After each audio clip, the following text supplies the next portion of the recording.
Morning, everyone. Thanks for joining us. Even if it's not morning, it's morning here. So I guess saying good morning is appropriate for us. Happy. Good morning, Scott. Hey, Mike. How you doing, man? Hope your day is going well wherever you might be and whenever you're listening. I thought you were talking to me. I don't know who I'm Like, talking you know to. how my day's gone. I was traumatized this morning. got here. Yeah. yeah. Good times. Yeah, it Good stinks times. to be a Raiders fan. I am sorry about That's that. fine. I feel it is for what it. it is. So anyway, we are tackling I guess it'd be a bigger topic than we usually talk about. I don't know how to- Probably. It's But that means we're going to have to be real general. yeah. So. And very general. Very. I want to start it this way. Do you know how many armed conflicts are going on in the world right now? Too many? Yeah. I don't. I mean, we know about the ones that are in the news. Yeah. Right. We know Ukraine. We know Israel and Palestine. Sure. The potential escalation into Lebanon. Yeah. The escalation that the Ukrainian war has taken. Not to mention stuff like Congo, Burma, Yeah, like places where those are the places that we don't see in the news much. Yeah. Right now, there are. It depending on what you refer to as armed conflict or how you define that. There's about 26 wow, could be considered wars going on in the world right now. crazy. And those are anything from, like you mentioned, the Burmese civil war that's been going on since the 60s. Yeah. That continues to have the Burmese government fighting all of these little towns and villages who refuse to recognize them as their leaders. There's about 6 or 7 armed conflicts in Africa, in different nations in Africa right now. There's armed conflicts right below us in Mexico Central between America, the cartels and the Mexican government. Yep. South America too. Yeah, and in South America. So when we look at a global scale, those are just what we would say are wars, are armed conflicts. Yeah. That's not to mention the modern day slavery is higher than any time in history. Sure. That sex trafficking is happening more now than it ever has around the world.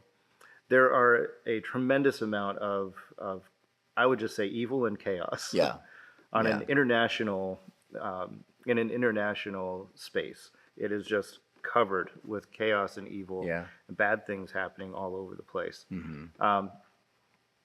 So that's the introduction. Our topic is, how do we as people of faith process the tragedy and the trauma internationally? Wow. And that I think that when we were talking about social media a few weeks ago, we talked about how we have access to these things now more than we ever have. Like children have access to this more than they ever have.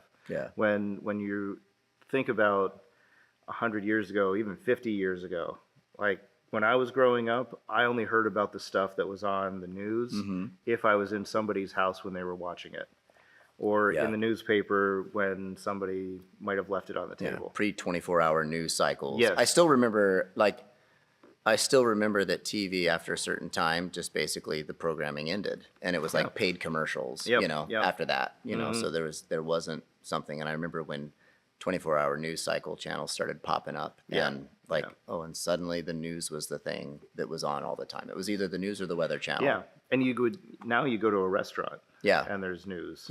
You go to a bar and there's news on. You go to the airports and there's news playing, and you pull up social media and you're scrolling past like a friend's updates and the latest atrocity that's happening around the world. And I think one of the things that's interesting with the rise of social media is the algorithms feed you what you're looking for. And so I was really actually kind of comical to me that I had seen that locally here in our city, the police were shutting down roads. In a portion of the town. I actually took screenshots of the road closures to let my wife know, because it was over by where she works.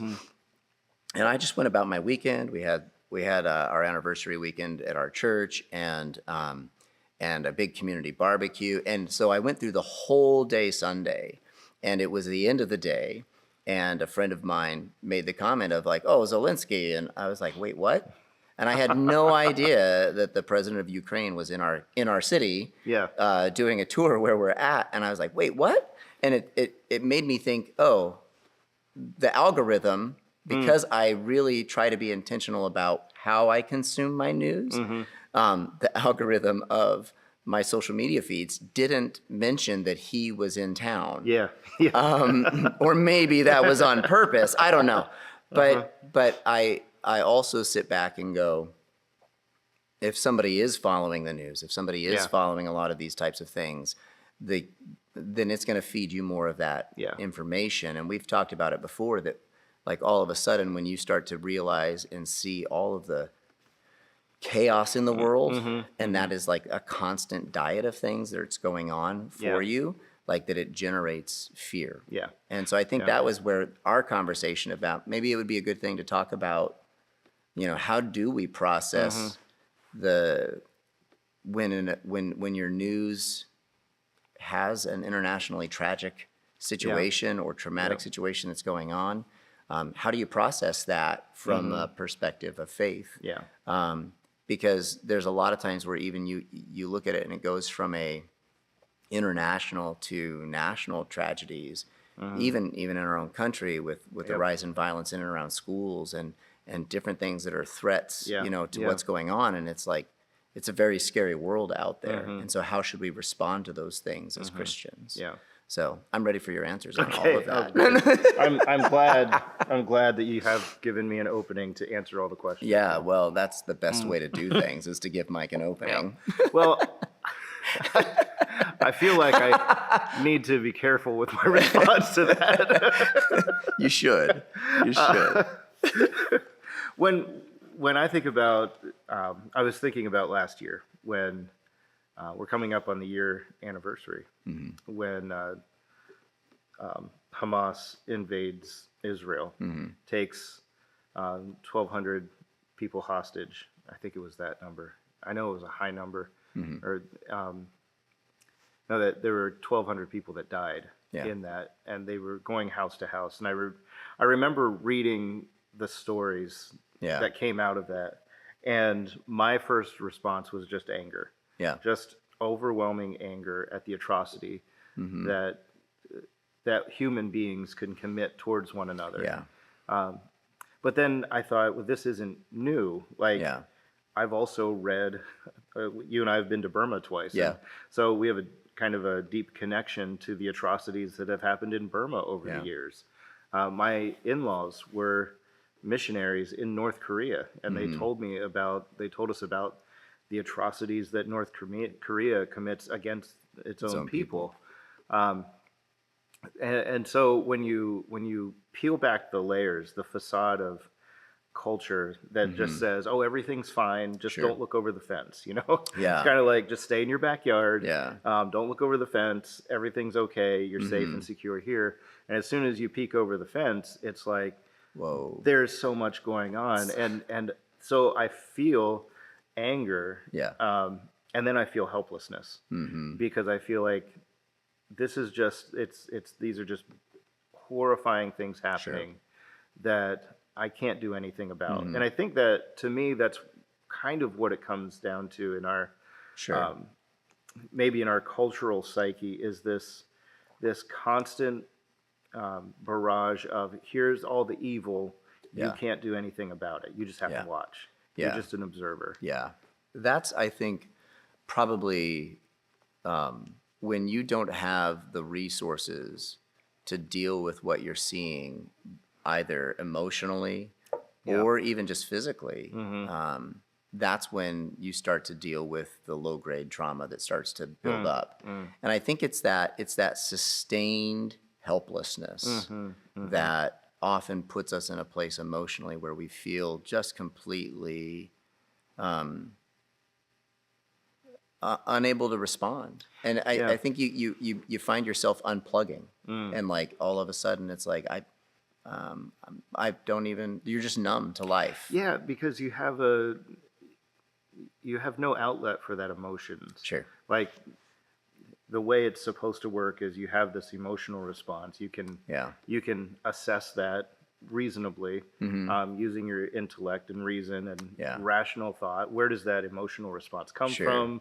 What's it pushing me to do? Sure. How can I do it Sure. in a positive way? How can I bring about change? Mm-hmm. And so the emotions are there, and then Yeah. the outlet is thinking Yeah. through, what do I do with those, and what is it moving me towards? Yeah. But when you have the emotion, the response, and no outlet at all, it just sits there. Sure. It's funny.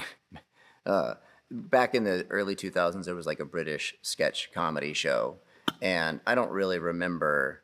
I don't remember. I think actually we were working at a place together, and you'd shown me this thing that you thought was really funny, and it was two like SS soldiers Oh, yeah. in Nazi Germany Yeah. sitting there, and they're going like, wait a minute, like look at our like look Our look uniforms, around, yeah. there's skulls, there's this, there's that, Yeah. like are we the baddies was basically That was how it the came show, down, the and the sketch, guy's yeah. trying to figure out, are we actually the bad guys?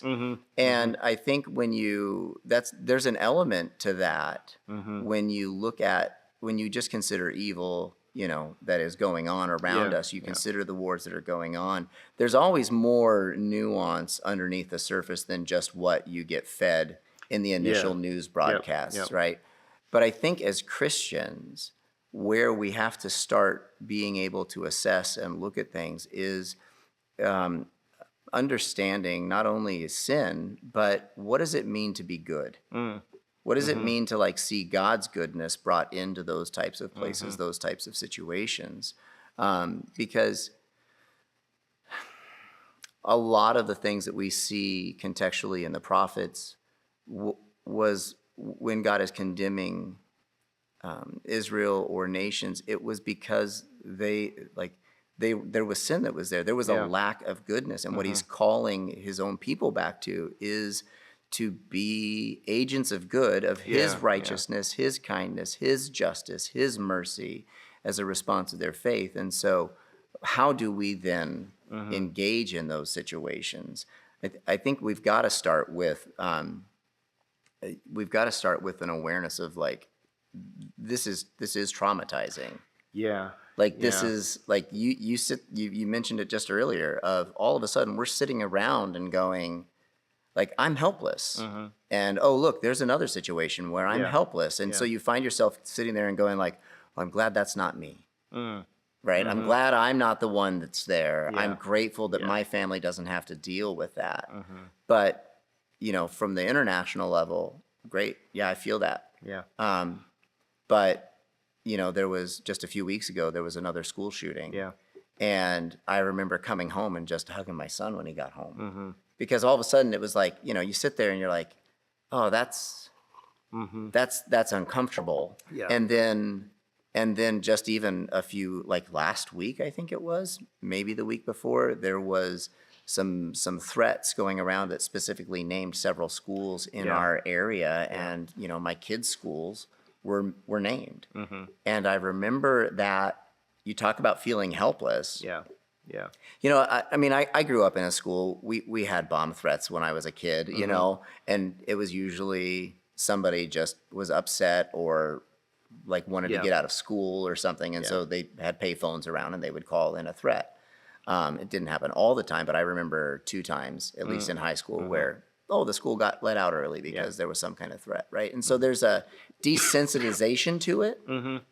But when all of a sudden you're a parent or a grandparent.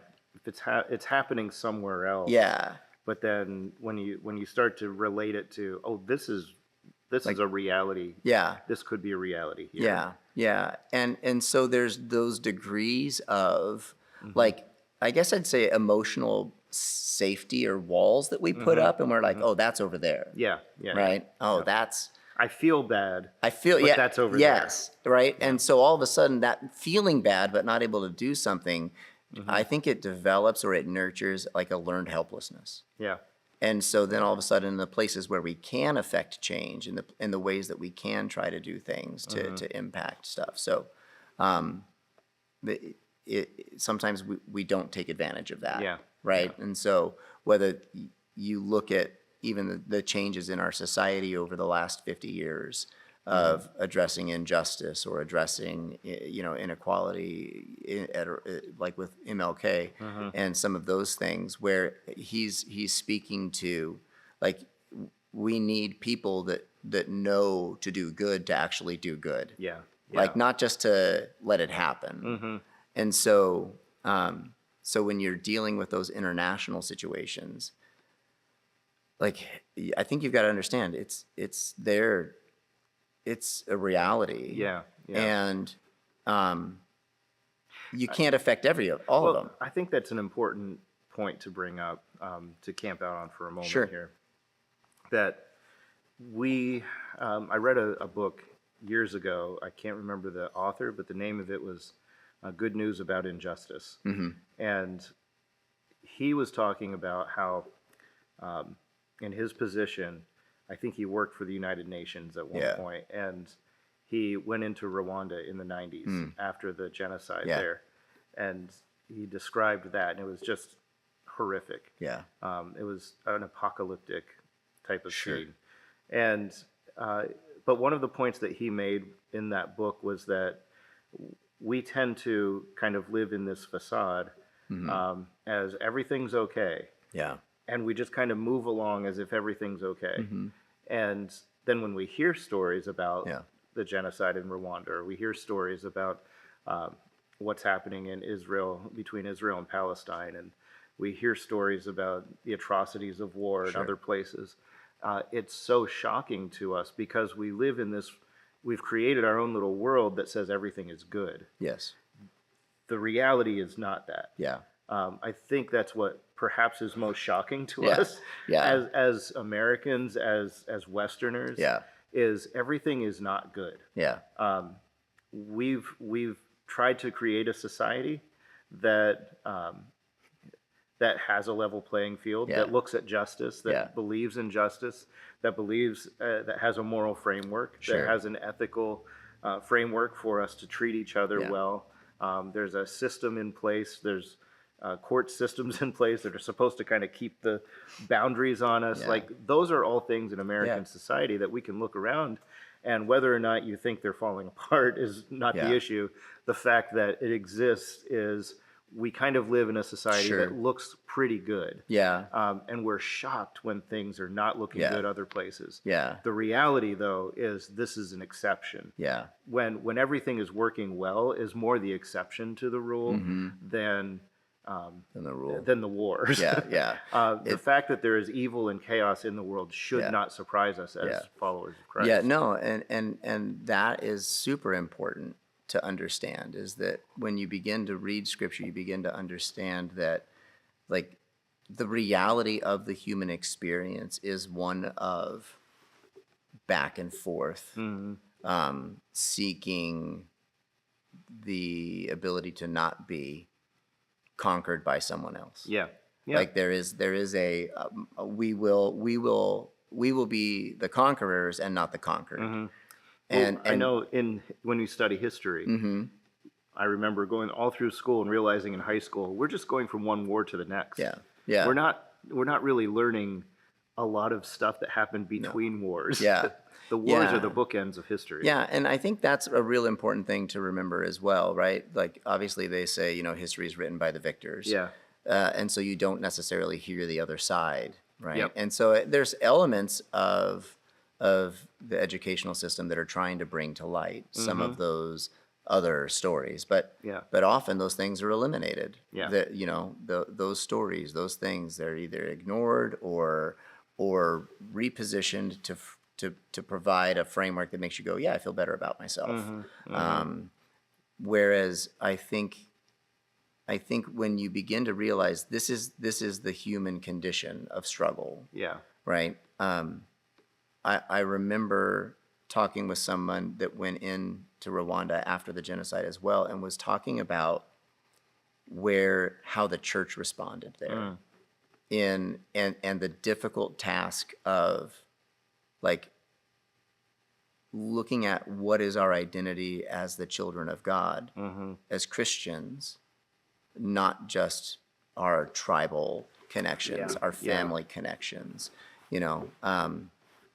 And so I think we have to get to a place where, as Christians, we understand our identity as the children of God first, and then everything else after that. Yeah, and I think that's a good lead into something that I really want to get to. Okay. We've established that there's evil and Yep. chaos in the world. Yeah. We've established that there's no way for us to know all of the ins and outs that are going on. I think something you said a few minutes ago was really important, that our response to things that we see in the news or whatever's happening, our response to it can just be emotional. And sometimes we respond without knowing information, without knowing or understanding all of the nuances, all the complexities of it. And we can form opinions very quickly out of that anger without really seeing, like, okay, Absolutely. let's just not start tweeting things. Yeah, we respond. Like, it's almost like there is a posturing of like social outrage over certain things, right? Yeah. And so, but is it sustainable? Right? And so when an event happens, you see mass amounts of awareness, mass amounts of, like, I can't believe this happens. This needs to be fixed. This is this. This is this. This is this. What's going on the next month? Yeah. Yeah. Right? Yep. And so, what were you angry about last month? yeah, well, yeah. Oh, there's something else. And so there's almost like an addiction to being outraged about what's going on without actually having to do anything. Yeah. Or there is or the world that we imagine is out there suddenly does become the reality of the world we see. Right? And so it's like all of a sudden you've got people that it becomes scary to just exist in the world. Yeah. Yeah. And so we've got to, like, I think one of the things I would encourage, or at least that I've tried to do, is to slow down before I respond. There's times, especially over the last year or two, where I have felt like I need to say something on social media. I'm a pastor, for Pete's sakes. I should address this. I should put my thoughts out there for people. And I always just pump my brakes on that. Yeah. The amount that I actually do post on social media is, it's not really a lot at all, if anything, because but that's a intentional decision for my own emotional health and well-being. Yeah. Yeah. And also because usually more information comes out over the next couple of days. And that information may confirm what was going on, or it may just completely undermine the whole story. Yeah. Yeah. And so when we have those really guttural, emotional reactions, it's like, if we didn't have social media, but we had to run out on the corner of our street in our neighborhood and scream out what we wanted to say for all of our neighbors to hear. Yeah. Right? Yeah. Would we do the same thing? You know, if social media was like real, Right. like was if it real, was face to face. yeah. If it was face, would we run down into a place where the whole city is gathered and scream that? And then what does it look like when there's an event and everybody has an emotional response and everybody runs out to the street and starts screaming and yelling all of these things, right? Yeah. So I think, there's that's not to say we should not engage, right? Like, I know in our community in and around Ukraine, I was shocked after Sunday night. They made a comment that it's over 1,000 days that this conflict and war has been going on in Ukraine. And that I felt numb to that. I was like, whoa, like, wait a minute. That's years. Yeah. What have I done with that? Yeah.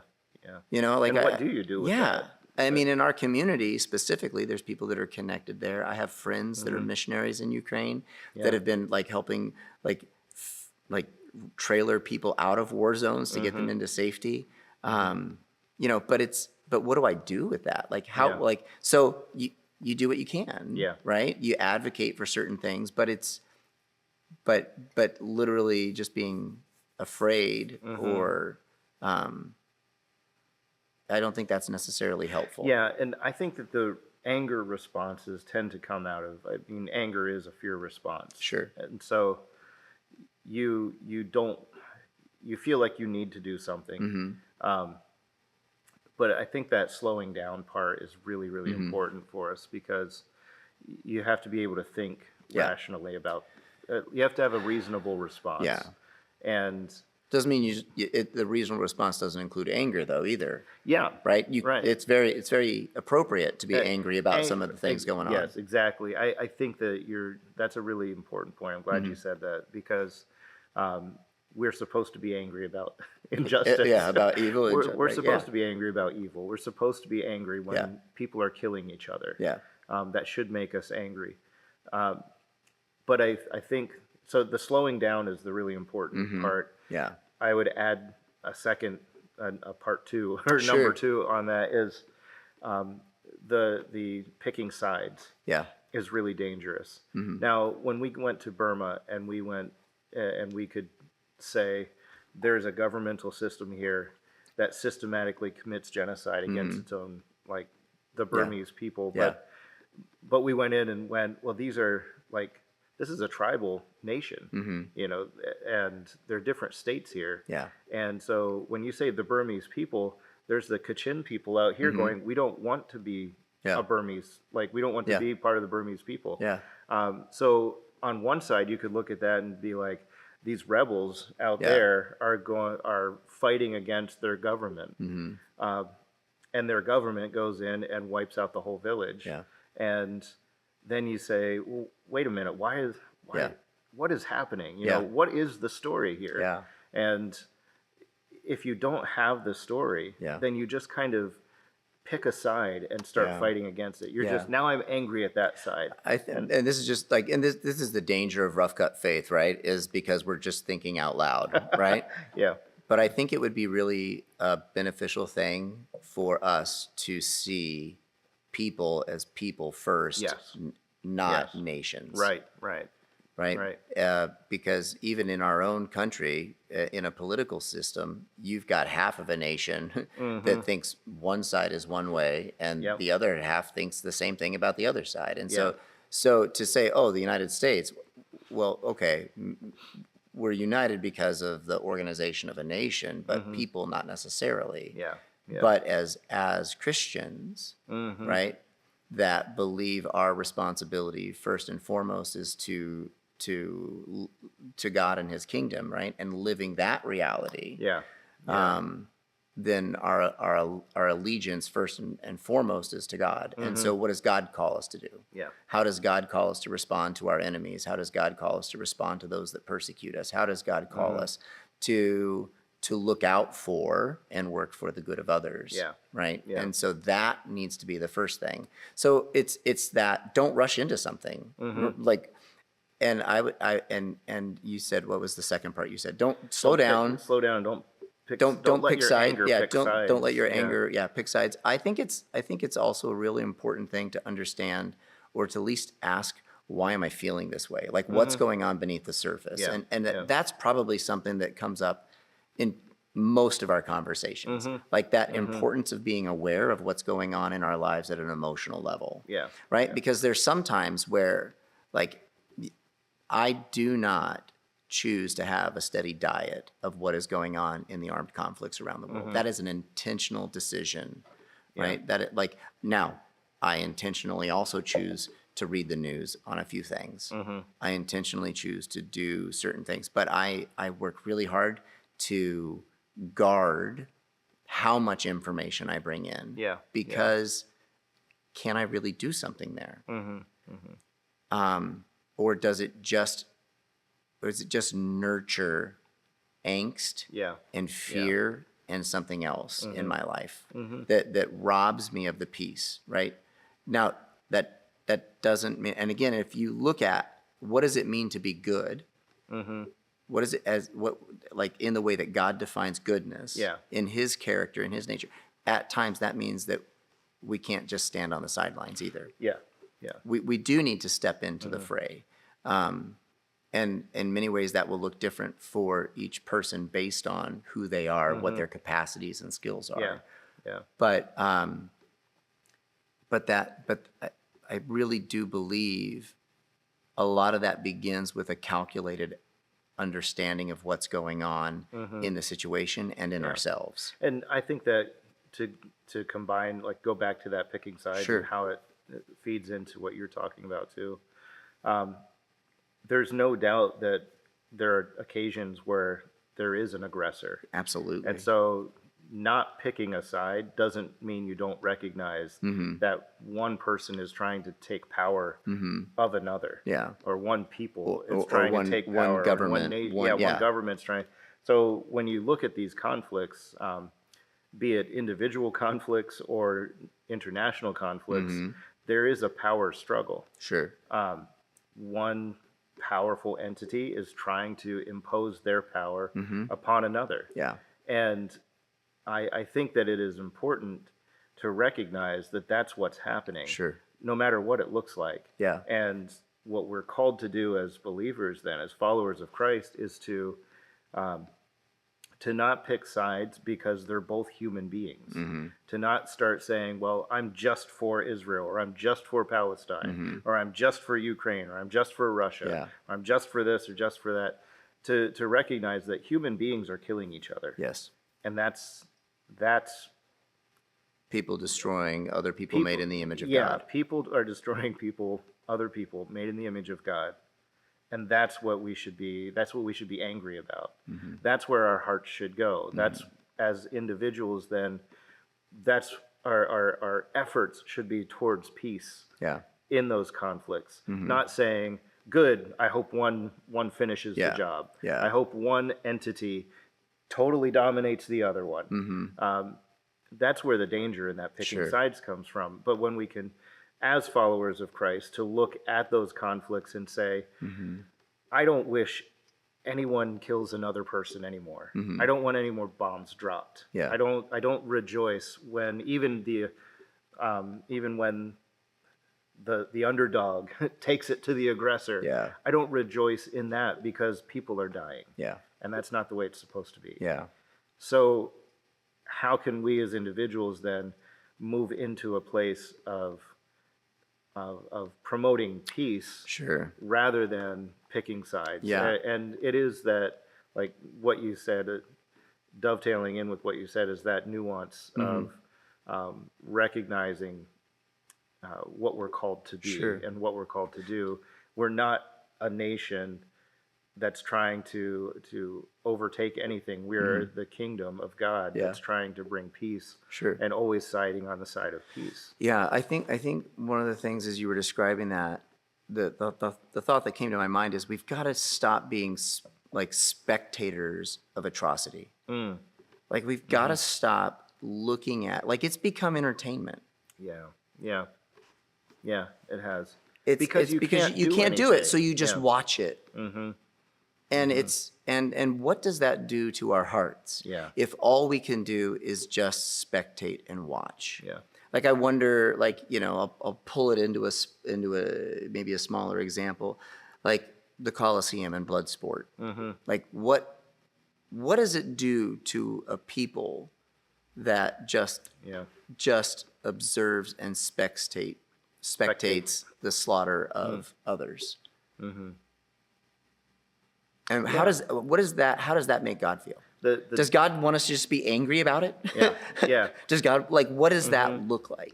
And I think that's the stuff we have to start wrestling with. And if we find ourselves drifting into a role of spectator, that causes us to make rash decisions or rash words, but without application, that's a dangerous place to be, I think, for our hearts as Christians. I think that's a dangerous place for us to be as people that are trying to live in the ways that Jesus has called us to live.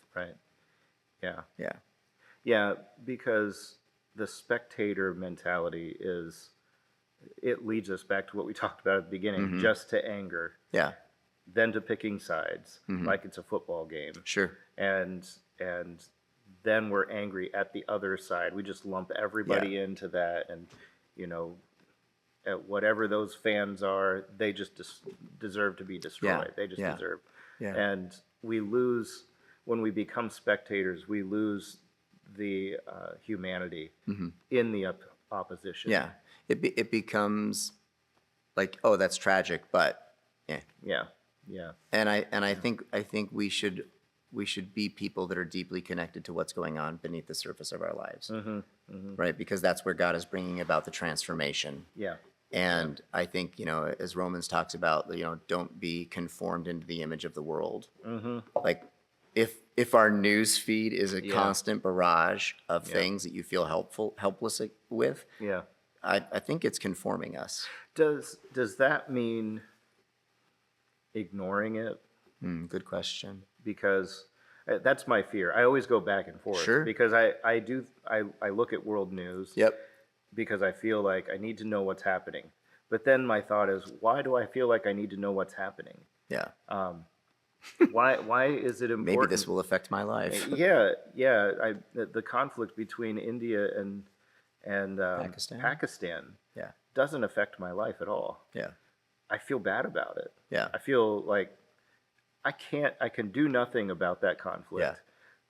It doesn't affect me at all. Sure. It doesn't affect my family. It doesn't affect my church or my community. Yeah. So should I know about it, or should I just be like, Yeah. keep that away? I think at a national level, that's a rough one. I would again, thinking out loud, in a situation like, some of the stuff that's going on in India, how does it affect our brothers and sisters that are there? Yes. And are there organizations where, if we have the means and the capacity to do something to help them in the midst of their conflict, can we do that? Right? And I think the hard part in that is, as you described, there are so many places where there is need. Yeah. And where can we make the biggest difference? Yep. Right?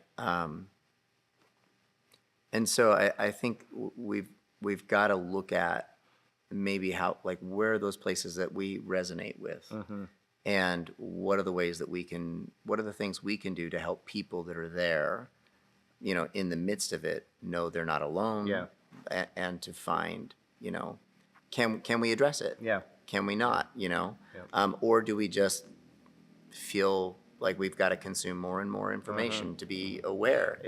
Being aware of, like you said earlier, are we just doing it because we're spectators? Do we view the news cycle as entertainment, or are we looking for these things to say, how can I pray about this stuff?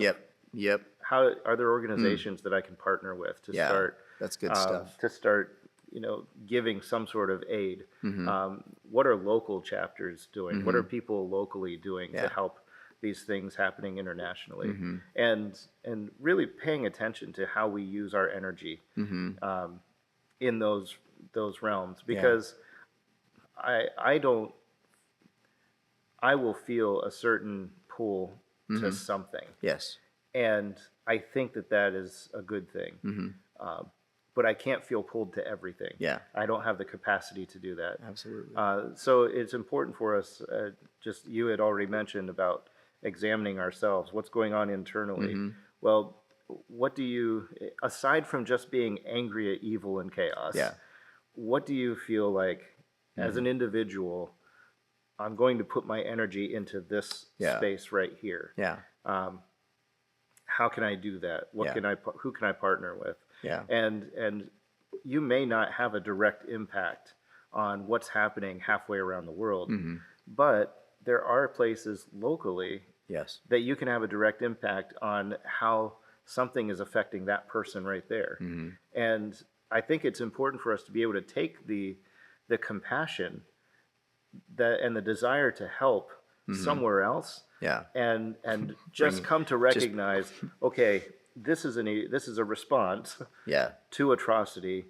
But there's stuff happening right here. What can I do right here as an outlet to that? Because I think God speaks to us through our emotional output. He's speaking to us through what we respond to. And you say, what am I responding to? How can I help right here and now?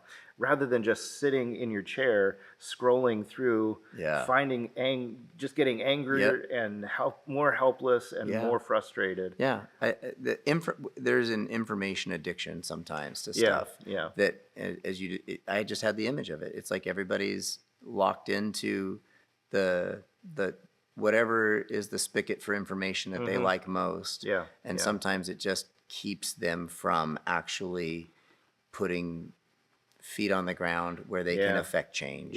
Yeah. And boy, I wish that, I think that's where learning to temper our immediate response, because we can just go from response to response to response and Yes.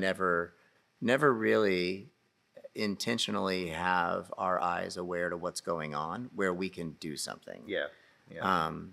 And I think it's probably worthwhile to find a community of people that you can process that with.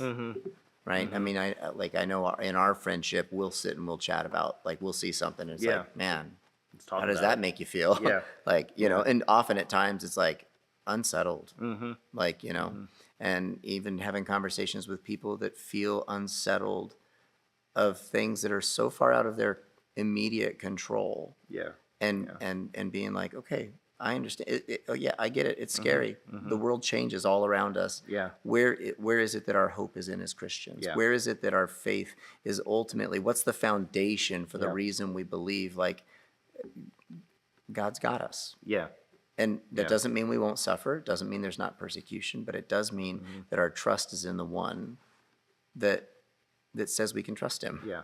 You know, and has called us not just to know him at an intellectual level, but to take our understanding of who God is and apply it to how we live life.